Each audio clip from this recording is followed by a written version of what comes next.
Bienvenidos a un nuevo episodio de El legado cinematográfico de Bigas Luna, un podcast dedicado a estudiar y a celebrar la filmografía del añorado director. Tras una pequeña pausa durante el mes de agosto que hemos aprovechado para repasar los 10 episodios hasta la fecha de esta segunda temporada que continúa hasta finales de este año 2022, volvemos como prometíamos con nuevas entrevistas. Y hoy he tenido el placer de hablar con Cuca Canals, co-guionista junto a Bigas Luna de la trilogía de retratos ibéricos que incluye Jamón Jamón, Huevos de Oro y La Teta y la Luna, y otras dos grandes películas de Bigas Luna en los años 90 como son La camarera del Titanic y Volaverunt. De estos 5 importantes trabajos y otros proyectos hablamos con Cuca Canals en la entrevista que están a punto de escuchar. Me llamo Santiago Foz Fernández, soy investigador y profesor de cine español en la Universidad de Durham en el Reino Unido y editor de este podcast que tengo el placer de copresentar con mi colega de la Universidad de Costa Rica, Carolina Sanabria. Empezamos con una entrevista que nos hace especial ilusión. Hoy tenemos con nosotros a Cuca Canals. Cuca Canals es licenciada en Ciencias de la Información por la Universidad Autónoma de Barcelona.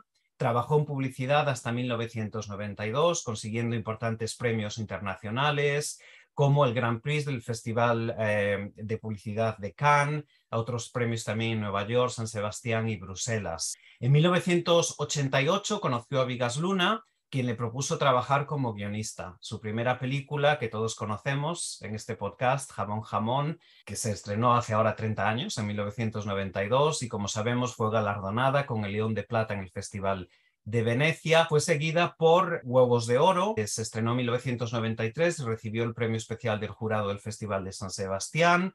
Después siguió La Teta y la Luna en 1994, que ganó la Osella de Oro al mejor guión en el Festival de Venecia, y La camarera del Titanic en 1997, también premio de guión en el Festival del Cairo y premio Goya al mejor guión español de 1998 y también al mejor guión adaptado del Círculo de Escritores Cinematográficos de España. Volaverunt, que fue la última película en la que colaboró con Bigas Luna, se estrenó a finales de 1999. Desde entonces, Cuca ha estado escribiendo otros guiones con otros directores también y ha publicado 3 novelas para adultos y varias colecciones de libros para jóvenes que han sido traducidas al inglés, al holandés, portugués y varias otras lenguas. Ha hecho además varias exposiciones de poesía visual, de esto también hablaremos con ella hacia el final de la entrevista. Y como anécdota decir que en el techo de la sala de su casa tiene el jamón de efectos especiales de la película Jamón Jamón, del duelo final, el famoso homenaje a Goya. Pues bienvenida, Cuca, te queremos dar las gracias por aceptar participar en este podcast. Desde luego que eres una persona esencial para estudiar el trabajo de Bigas Luna y estamos muy agradecidos y muy emocionados por tu presencia hoy aquí con nosotros. Bienvenida. Muchísimas gracias y yo también estoy emocionada y muy feliz de estar aquí hablando de Bigas Luna, que además ha sido tan importante en mi carrera profesional, como sabéis. Sí, pues Cuca, nos gustaría empezar por el principio. Nos encantaría saber, bueno, un poco cómo llegaste al mundo de Bigas Luna a finales de los 80 y cómo llegaste a trabajar con él. Vuestra primera colaboración, como acabamos de ver, fue a principios de los 90 con Jamón Jamón, de la que estamos celebrando 30 años este año 2022. No sé si nos puedes hablar un poquito de esos comienzos, cómo empezó todo. Bueno, todo empezó, me tengo que remontar a años antes, cuando yo trabajaba como publicitaria en una agencia de Barcelona. Por cierto, era la mejor agencia de la ciudad y quizás de España. Y entonces, por aquella época, algunos directores de cine, entre película y película, trabajaban para publicidad, porque en publicidad había mucho talento. Entonces, muchos de ellos pues hacían spots publicitarios. Entonces, yo trabajábamos mucho con la compañía Ovidio y, bueno, Pepo Sol, que era la persona que llevaba Ovidio, y Montserrat me dijeron, oye, nos gustaría que rodásemos o que rodaseis un spot con Bigas Luna, porque a él también le haría mucha ilusión entrar en el mundo de la publicidad. Entonces, bueno, yo casi ni sabía quién era Bigas Luna, pero me sonaba una persona muy importante. Entonces dijimos que por qué no, y entonces un día lo conocimos con mi director de arte y bueno, le encargué un spot para una marca de café. Entonces rodamos el spot, todo fue muy bien, descubrimos tanto mi director de arte como yo que Vigas era una persona encantadora y bueno, nos dio muchas ganas de repetir ya con el otro spot. Pero también yo como persona inquieta que era y como persona muy joven que era, pues cuando vi que era un director de cine, pues le propuse o le pedí a ver si podía escribir cine para él. Creo que se lo dije medio en broma, pero bueno, era una cosa que además a todos los creativos de publicidad les hacía ilusión, ¿no? O sea, publicidad estaba muy bien, pero bueno, el cine era como un nivel superior. Entonces hablé con Vigas, se lo dije y me dijo, bueno, ¿por qué no? Podríamos hacer una prueba. Entonces fue muy divertido porque creo que me dijo que escribiera como una escena. No me acuerdo muy bien qué era, pero era una escena que no se conocían. Y bueno, yo al día siguiente pues me presenté delante de él y fue muy divertido porque le presenté creo que 3 líneas. Entonces se quedó como alucinado, ¿no? Porque me había pedido que escribiera una secuencia y yo lo resumí todo en 3 líneas. Pero creo que fue precisamente lo que le gustó, ¿no? Que supiera sintetizar. Y bueno, a partir de ahí ya, primero hicimos un guión que no salió, que se llamaba Siempre llueve en Londres, que era un bombero que se enamoraba en un incendio, pero es una película que nunca se hizo. Y bueno, después de esta película es cuando empezamos a escribir Jamón Jamón. Pero a mí me ha marcado la vida, ¿no? Porque bueno, he aprendido pues casi la mitad de lo que sé, ¿no? También he aprendido mucho de publicidad, pero sin duda pues ha sido como un cursillo intensivo de creatividad que viví. Qué interesante, Cuca, gracias por compartir este guión que yo creo que nadie conoce de Siempre llueve en Londres. ¿Ese guión se llegó a escribir, se llegó a terminar o lo tienes por ahí o está como aparcado? Sí, bueno, sí, se escribió, creo que hasta se tradujo en inglés porque la historia pasaba en Londres, pero bueno, no triunfó, no sé por qué no triunfó, pero también sirvió para ver si yo era capaz de escribir un guión y bueno, sirvió como de prueba y era muy divertido, ¿eh? Es una pena porque con tanto cambio de ordenador y de sistemas, pues muchos de los guiones y cosas que luego no han salido, que escribí con Vigas, pues lo debo tener en unos disquetes que ahora es imposible. Era muy divertida la película, era una comedia, pero bueno, quizás para Vigas una comedia en aquella época no era lo más indicado porque tenía mucha fuerza en otros temas, ¿no? Y bueno, creo que Jamón Jamón pues fue mucho más comercial para venderse que esta.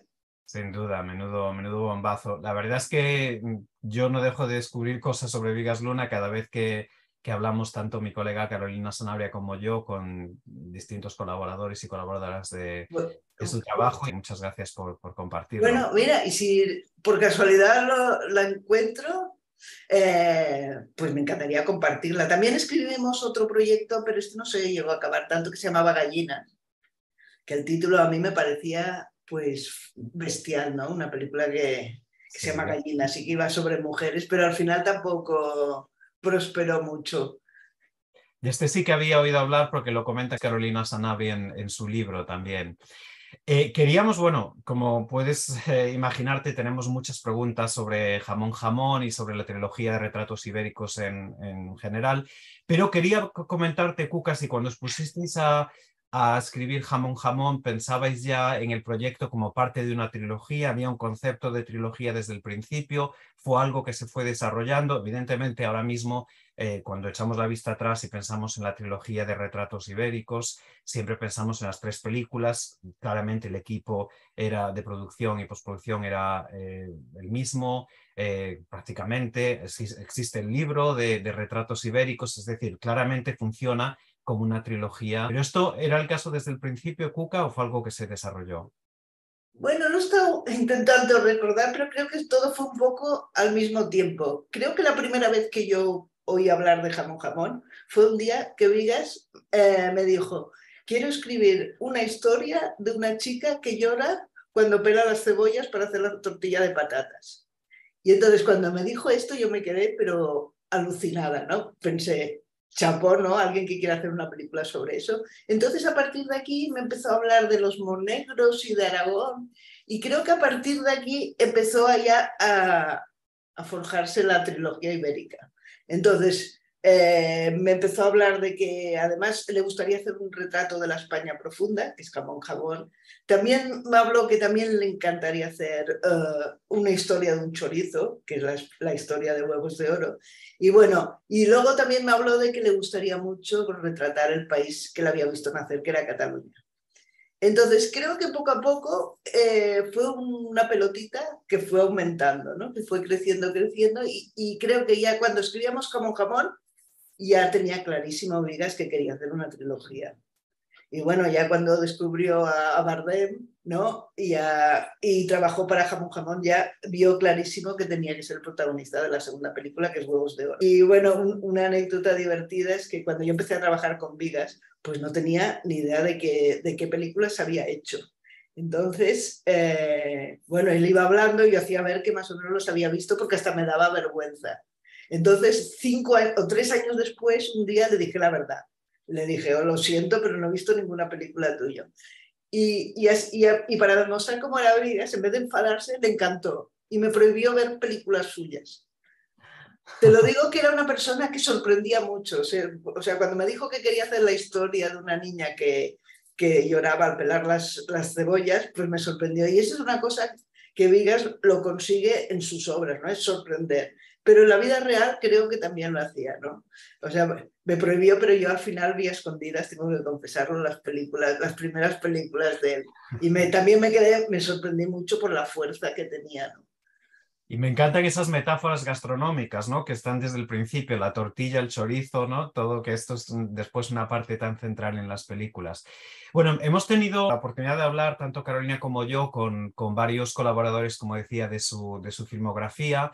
Y también, bueno, en concreto yo he estado mirando los guiones de las películas de las que estamos hablando y otras muchas, y he notado diferencias a veces considerables entre, por ejemplo, la copia depositada en la Biblioteca Nacional y la que está en la Filmoteca. No son siempre cambios drásticos, pero sí notables. Uno en concreto del que hablaremos después es el cambio del nombre del personaje, lo que mencionas a Bardem en Huevos de Oro, que pasa de llamarse Raúl en el guión original a después Benito, que eso también tiene su parte de interés y te preguntaré después de esto, si no te importa. Pero me pregunto si... Yo desvelaré el gran secreto. Vale. Bueno, Bueno, si quieres lo hablamos ahora de esto, ¿no? Para que no se bueno, nos olvide. como quieras. Sí, yo No. lo tengo que apuntar, luego vamos a volver a Huevos de Oro. Pero mientras estamos en el Jamón Jamón en general en la trilogía, no sé si nos puedes decir un poquito más del proceso. ¿Revisabais mucho los guiones? Sí, sí, Sí, ¿no? revisábamos mucho, yo acababa harta.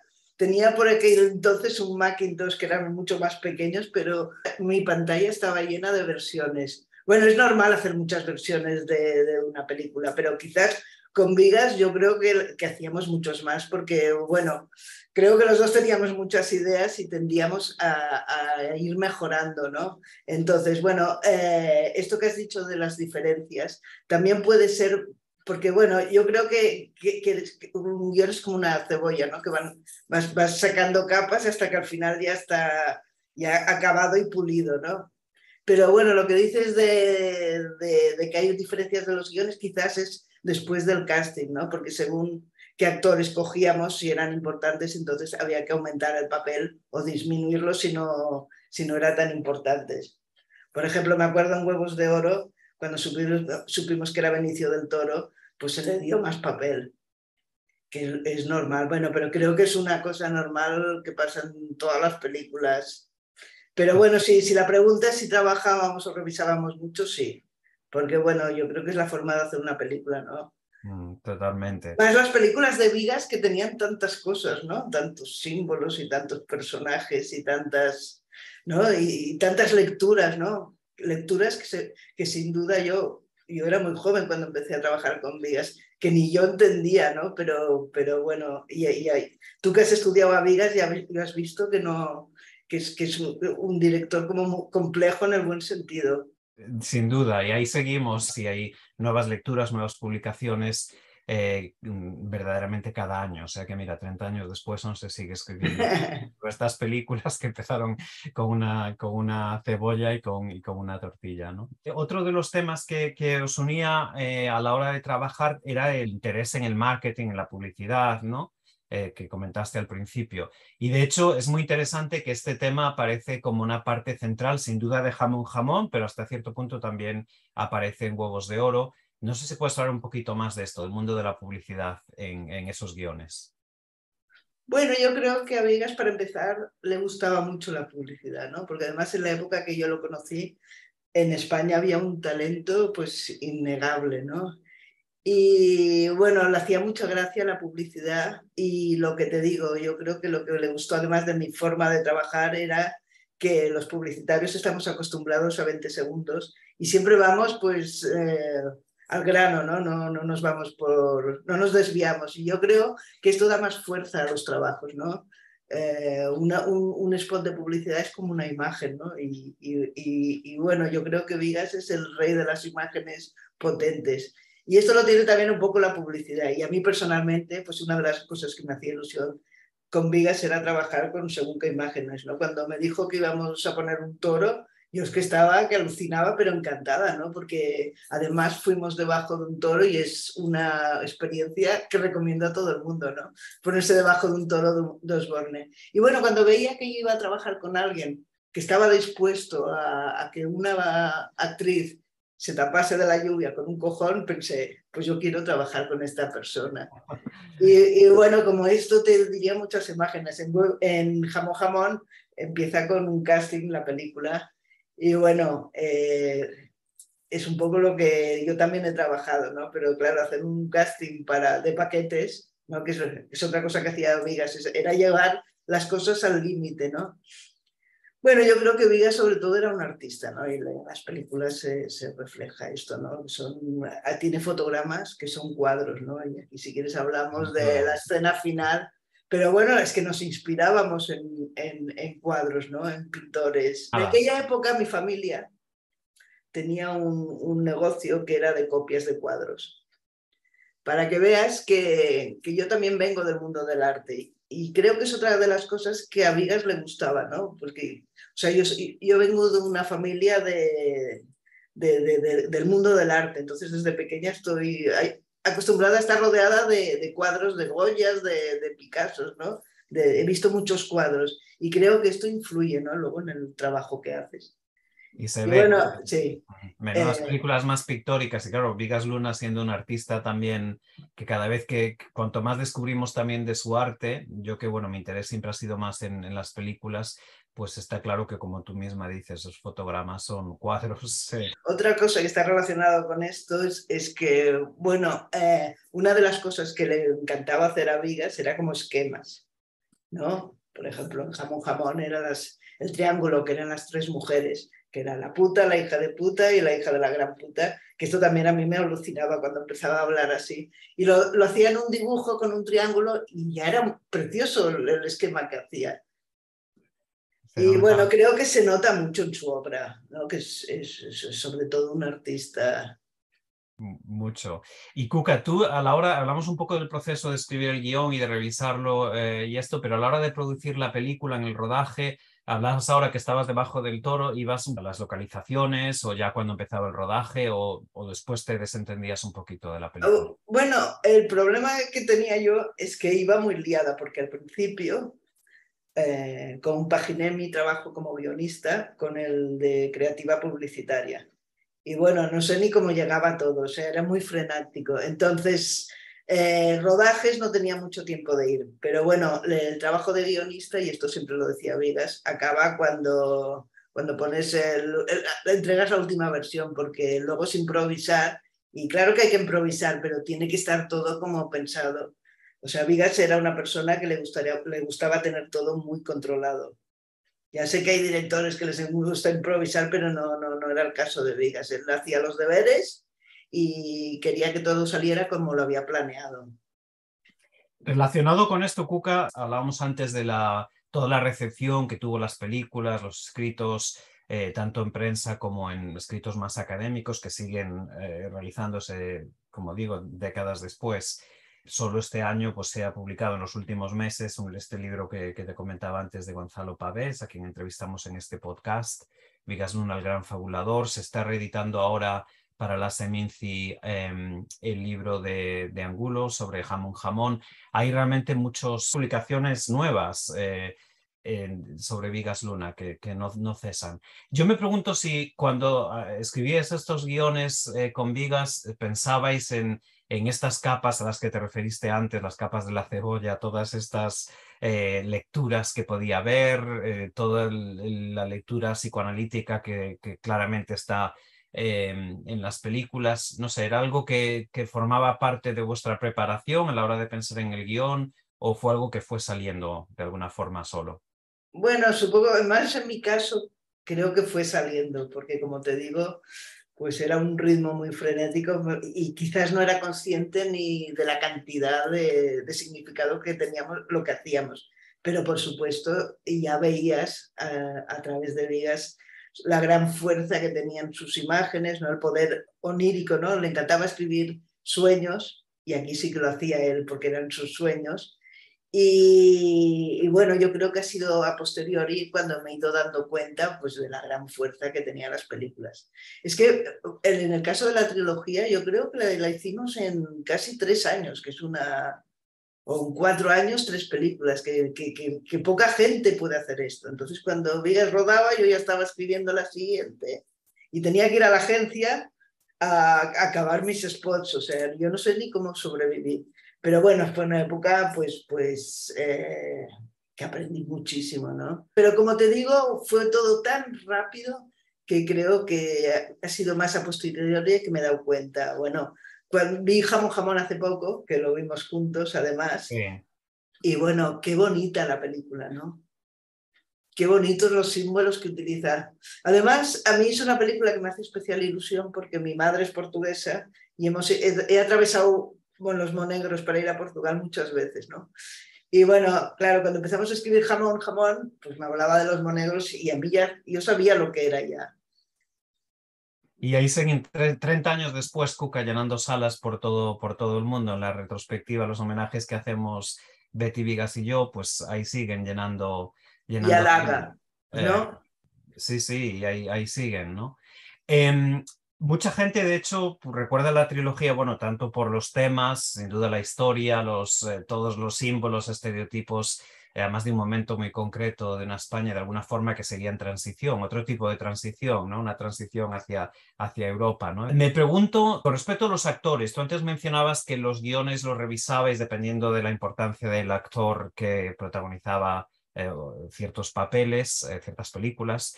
Eh, no sé si teníais en mente, por ejemplo, el caso de Javier Bardem, dices que sí, para Huevos de Oro ya lo teníais en mente, pero ¿era este el caso que muchas veces sabías de antemano, ya teníais en mente ciertos papeles protagonistas con ciertos actores? ¿Influía de alguna forma esto el guión?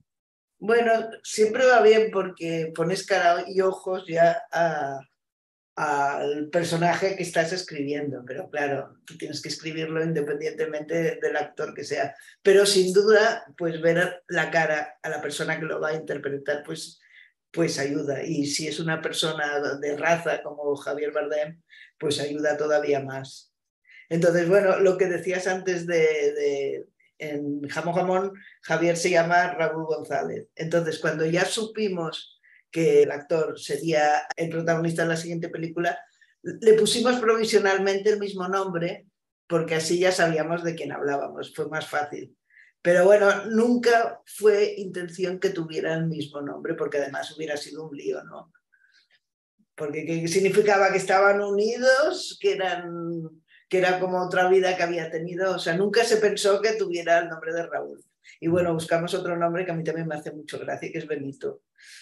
Aunque tiene su interés, ¿no? Porque efectivamente a nivel literal, digamos, no es la misma, no es el mismo personaje. Al mismo tiempo, bueno, por ejemplo, hay un artículo muy conocido de Marvin DeLugo, un académico norteamericano, que reordena la trilogía empezando por el niño Tete, la Teta y la Luna, y esta aspiración a macho, ¿no? Que se ve al principio de la película con su padre, que por cierto, el actor Abel Folk fue uno de los que entrevistamos para este podcast también y luego cómo después evoluciona o involuciona, ¿no? En Jamón Jamón, como ya el macho ibérico posadolescente, digamos, y luego llega al declive en Huevos de Oro, ¿no? Con esa importante escena final que se ha interpretado como un renacimiento de alguna forma, una vuelta al principio, ¿no? Un círculo que se vuelve a abrir.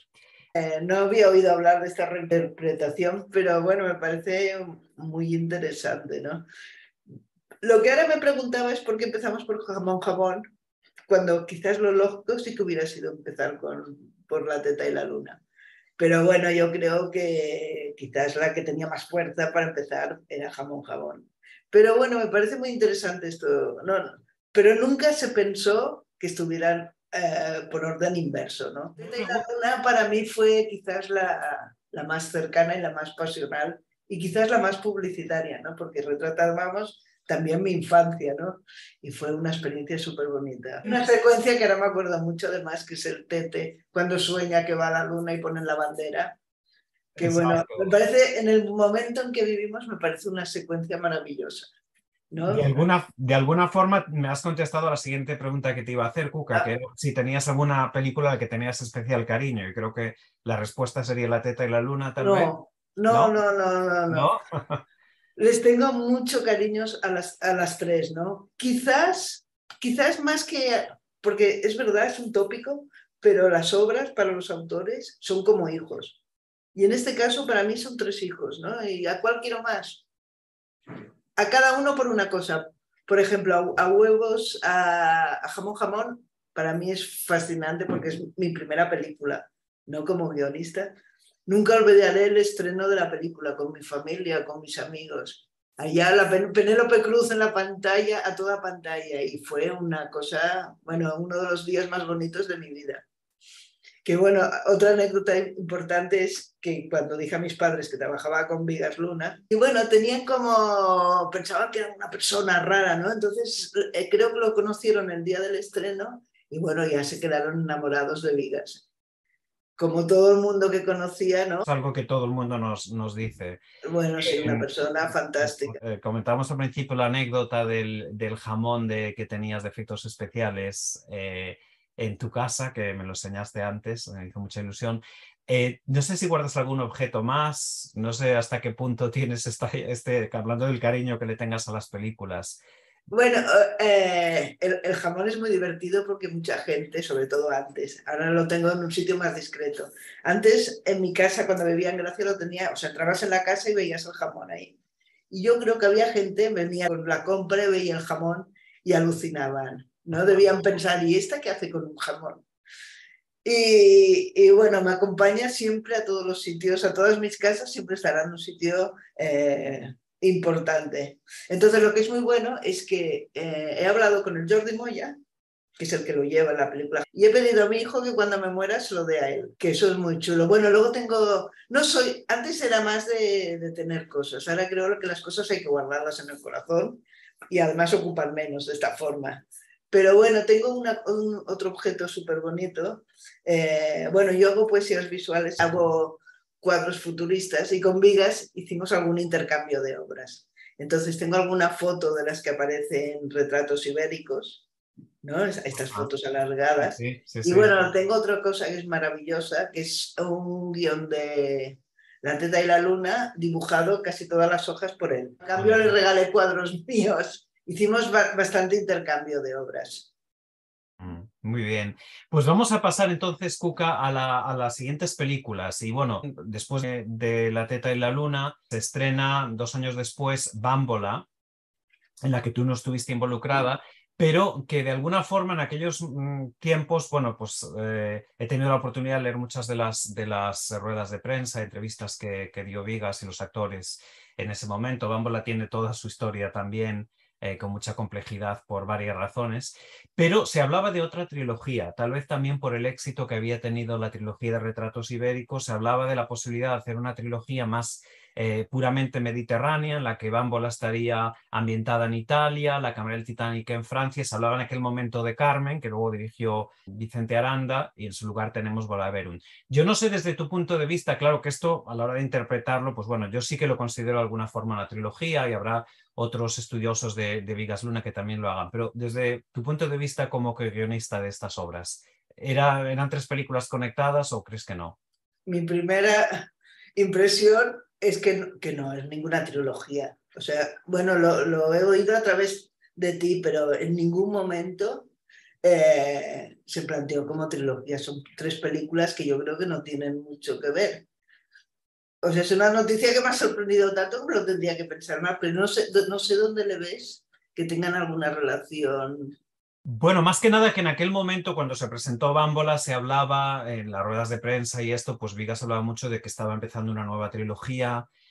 O sea que un poco viene también la idea de lo que se decía en el momento que se presentó la primera película, que empezaba otra trilogía. Y bueno, de hecho Bámbola recuerda un poco también con los símbolos, ¿no? Pero más lo que Sí. estaba con Italia, con España, pues aquí es con Italia. Es Y una algunos, película muy curiosa, que no fue muy bien tratada, pero sí, tiene a cosas. mí me encanta. Tengo que decir que cuanto más la veo, más me gusta y realmente sí que fue muy mal recibida por la crítica en su momento, pero creo que también Bueno, tiene... la crítica a veces también es un poco rara, ¿no? Sí. Bueno, esto sería entrar en otro mundo. Bueno, se mezcla con la polémica de Valeria Marín y todo esto, creo que Sí, eso hizo mucho sí, daño. sí, sí, bueno. Pero realmente pienso si, no sé si las otras dos, tú entonces como co-guionista no las ves conectadas, No, no, no, y se trabajaron como 2 películas que no, totalmente separadas. independientes. Claro, el director era el mismo y la guionista también, pero que yo sepa, yo al menos personalmente, así como la trilogía ibérica era un todo, y a medida que avanzábamos cada vez era más trilogía, aquí yo creo que son 2 películas que, bueno, yo personalmente no, bueno, al menos no se trabajaron como si fuera una trilogía. Y bueno, creo que con el tiempo no es así, ¿no? No sé. Santiago, tú eres el Sí, no, yo estudioso. creo que no. O sea, hay alguna conexión a nivel de, bueno, los símbolos de identidad más o menos nacional en las 3 películas, pero bueno, al mismo tiempo sí es difícil conectarlas, por eso te preguntaba. Em, Muchas personas, bueno, otra cosa que te quería preguntar, de hecho, es hasta qué punto te influyó el haber trabajado ya en la trilogía de Retratos Ibéricos, hablando, por ejemplo, de la cámara del Titanic, hasta qué punto te influyó esa experiencia anterior. ¿Ya estabas más familiarizada con el estilo de Vigas Luna? Me imagino que con la experiencia pues fue de alguna forma más fácil escribir La cámara del Titanic, que de hecho era una adaptación, era algo bastante distinto, ¿no? Al igual que La Volar. palabra fácil con el cine creo que no existe, ¿eh? Siempre es complicadísimo hacer un guión de una película o un libro, ¿no? Yo siempre que empiezo un nuevo proyecto pienso, esto será más fácil, pero siempre se acaba liando por una cosa o por otra. No, bueno, de hecho son adaptaciones, entonces tiene que cambiar mucho, ¿no? Desde tu punto de vista, Cuca. Bueno, fue muy interesante y me lo pasé muy bien escribiendo la adaptación de La camarera del Titanic. Porque, bueno, tuvimos, como era un libro largo, creo que eran 400 páginas, y nos sirvió de material de base y nos fue muy bien. Cosa que cuando haces una película y empiezas de cero, pues te requiere muchísima energía. Entonces, en este caso, nos fue muy bien tener el libro de base. En cambio, en Volaverum fue mucho más complicado porque era un libro, no sé si alguien se lo ha leído, sabrá que es un libro que es como un reloj. Entonces, para mí fue mucho más complicado y eso que el libro era perfecto, así como la camarera del Titanic. Me acuerdo que de la mujer del protagonista en el libro eran como la mitad del libro y luego esto casi desapareció en la película. Pero bueno, la camarera del Titanic para mí es otro de mis hijos predilectos, ¿eh? Pero como no puedo decir que los quiero a todos diferente, pero es un hijo muy querido, es muy bonita la película. Toda la parte de Italia a mí me fascina. Bueno, es quizás otra de mis películas favoritas, ¿no? Fue muy bonito. Me pregunto también con respecto a Volaverum, donde reaparecen 3 de los actores de Jamón Jamón, ¿no? Que también tiene su lectura extratextual de alguna forma, ¿no? Porque de repente aparecen pues Moyá, Penélope Cruz. Yo creo, Santiago, perdón, esto indica el carisma de Vigas, ¿no? Porque esto significaba que los actores, que a veces son raritos, tú lo sabes, querían todos repetir con él. Y volvemos a la figura de Vigas carismático, ¿no? De mucho más que un director, una gran persona, ¿no? Entonces yo creo que por eso todos querían repetir con él, ¿no? Desde el Bueno, punto de vista del guión, Cuca, ¿sabías ya, por ejemplo, que iban a repetir estos actores? No sé, me pregunto si había alguna conexión implícita o explícita con sus papeles originales. Yo desde luego que leyendo no, las obras, pues busco no. esas conexiones, ¿no? Pero No, no, no. no. Bueno, ayudó saber que Aitana era la duquesa de Alba, porque claro, si la ves, lo que hemos dicho antes, ¿no? Cuando les ves las caras, algo te ayudan. Pero bueno, yo creo que no tienen ninguna conexión. Hay una cosa que no sé si has descubierto, ahora perdona, pero me voy a la trilogía. Sí, Te sí. quería decir que Javier Bardem, y también a raíz de esto de que los actores repetían, salió en las dos primeras. Y bueno, tenía un súper disgusto porque no podía salir en La teta y la luna. Porque claro, es que ya no entraba, era lógico. Pero no sé si sabes que él sale en la película. Nos lo dijo Abel Folk cuando nos contó anécdotas del rodaje y que aparece vestido de romano, es el tercer romano Sí, en el sí, cuento. sí, sí. Y me parece pues un detalle de su parte muy bonito, pero demuestra también la buena relación de Vigas con los actores, ¿no? Yo creo que todos íbamos a él a explicarles nuestros problemas, que era mucho más que un director de películas, ¿no? Que bueno, que actuaba sobre todo con los actores, les ayudaba mucho, ¿no? Claro, Penélope Cruz cuando empezamos tenía 17 años, claro, se dice pronto, ¿no? Y bueno, había que estar mucho por ella, ¿no? Y bueno, yo creo que luego ella quiso repetir que fue por algo, ¿no? Porque estaba... Bueno, creo que es una cosa que te dirá todo el mundo, ¿no? Te hablará todo Sin el mundo. duda, sin duda. Maravillas de Vigas. Cuca, vamos a pasar ahora a otro tema, pero antes de dejar atrás tu colaboración con Vigas durante tantos años, me gustaría saber si me he dejado con el tintero alguna cosa que te gustaría comentar antes de pasar a hablar de tus proyectos más actuales. Bueno, creo que podemos repetir entrevista cuando tú quieras, ¿no? Seguir, Ah, bueno, es que necesitaríamos pasar película a película, porque aquí de repente hablar de 5 películas, ¿no? Es un poco difícil. Pero bueno, yo decir que gracias a Vigas pues aprendí lo que era el cine y que a nivel laboral y profesional pues aprendí muchas cosas, ¿no? Porque luego cuando escribo libros, yo creo que los libros los escribo como si escribiera guiones, ¿no? Es un poco lío, o como si hiciera cuadros, que todo se mezcla, como y de una eso, paella que diría Vigas, ¿no?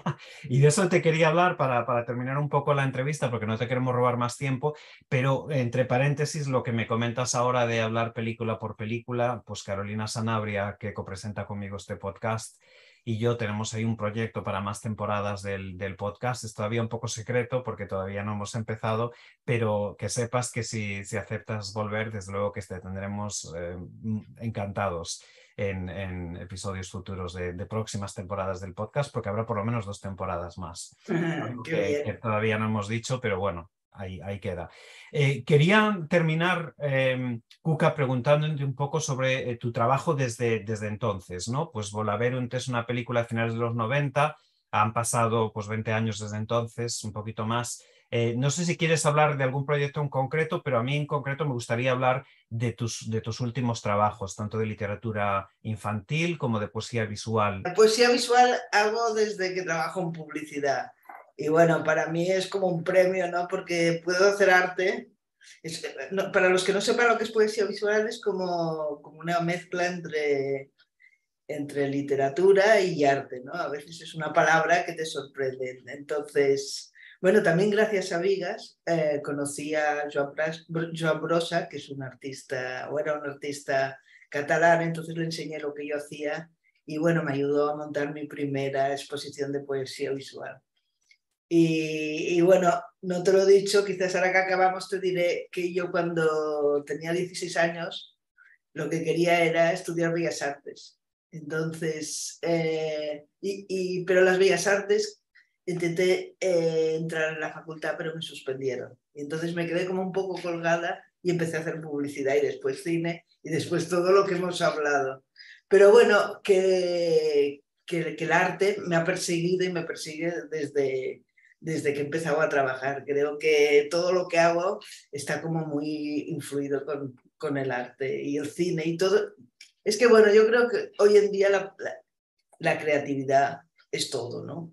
Y bueno, a mí lo que me gusta es ser una persona creativa y aplicarlo en diferentes formatos, ¿no? Hay una cosa de la literatura que me gusta mucho, también en comparación con el cine, que tú cuando escribes haces todo, ¿no? Eres el productor, el director, el guionista. O sea, cuando trabajas en cine, lo haces en equipo, ¿no? Que también está bien porque ves gente, pero claro, lo que tú haces depende de otras personas. Entonces, o te lo mejoran o te lo empeoran. Entonces, cuando escribes un libro o una novela, lo bonito es que tú lo controlas todo, ¿no? Además, los efectos especiales, eres ultramillonario, ¿no? De repente puedes decir que vuelan pollos y gallinas y lo que quieras, ¿no? Es como el mejor productor de Hollywood. Lo único que me gusta menos de la literatura es que es muy solitario. O sea, en la época de Vigas fue muy divertido además porque conocía a mucha gente súper interesante. A Malkovich, por ejemplo, el Bardem, bueno, muchísima gente alborosa, ¿no? Y bueno, es muy divertido. Conocí a John Gómez, que ahora trabaja con el Almodóvar, pero a tanta gente, ¿no? A Pepo Sol, a Montse Abad. Pepo Sol, que ahora se ha hablado mucho y me ha hecho mucha ilusión de él, porque fue el artífice de los Juegos Olímpicos, de la ceremonia. Y que ahí también estaba Vigas Luna, no sé si lo sabes. Sí, sí, sí.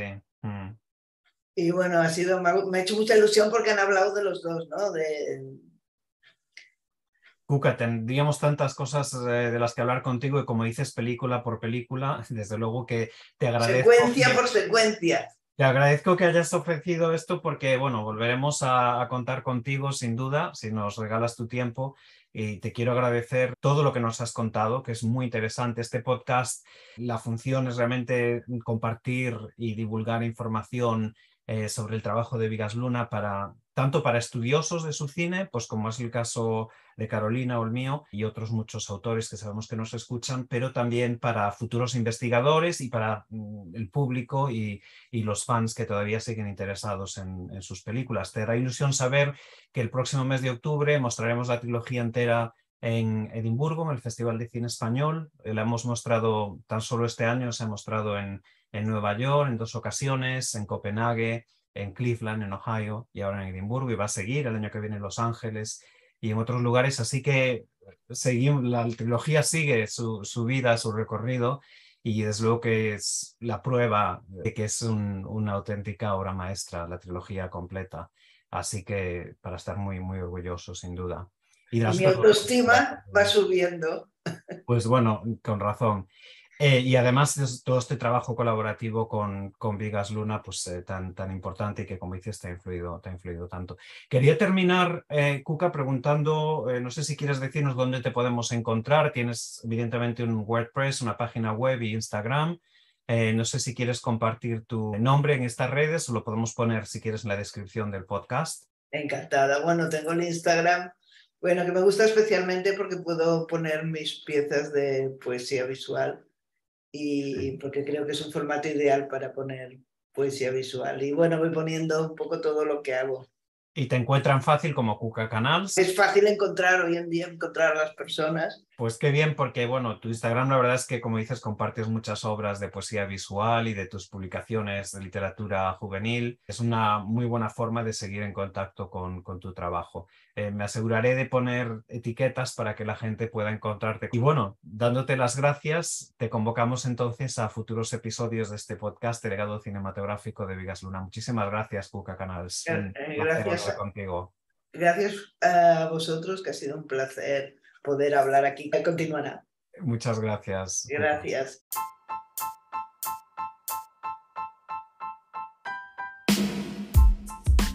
Pues llegamos así al final de otro episodio de Legado Cinematográfico de Vigas Luna, nuestro episodio 10 de esta temporada. Esperamos que lo hayan disfrutado. Muchísimas gracias de nuevo a Kuka Canals por todo el tiempo que nos ha dedicado, toda la información que ha compartido con nosotros y sin duda que la emplazamos a una próxima temporada de este podcast. Este año 2022 ha sido muy intenso. Hemos tenido muchos homenajes como parte del Bigas Luna Tribute. Hemos estado ya en 4 ciudades. Empezamos en Nueva York el pasado mes de marzo en el Cine Quad, al que regresamos además dentro de una retrospectiva dedicada a Javier Bardem este pasado mes de agosto. Hemos estado también en la Cineteca Nacional de Dinamarca, en Copenhague, el pasado mayo, y en junio estábamos en la Cineteca de Cleveland, en Ohio. Este mes que viene, el mes de octubre, se presenta bastante intenso también con otro Bigas Luna Tribute dentro del Festival de Cine Español en Edimburgo, en Escocia, y además con el homenaje que se hace a Jamón Jamón dentro de la Seminci en Valladolid. De estos eventos hablaremos en nuestro próximo episodio. Entrevistaremos a algunos de los protagonistas de estos homenajes. En concreto, lo vamos a dejar como una sorpresa. Tienen que escucharnos a mediados del mes de octubre. Volvemos con otro episodio. Gracias por su atención y hasta la próxima.